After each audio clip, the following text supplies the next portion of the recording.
Kolkata corporation चुनाव में ward 62 के अवाम ने ये साबित कर दिया कि जो दिखता है वही बिकता है।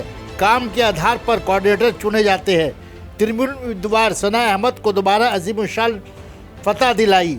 सना अहमद के काम के सामने टिक नहीं पाई मुखालफिन।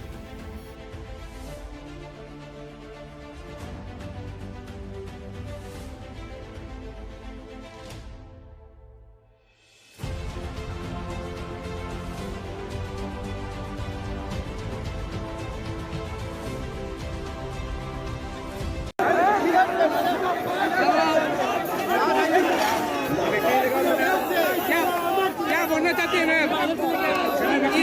इस जीत में क्या बोलना चाहती है?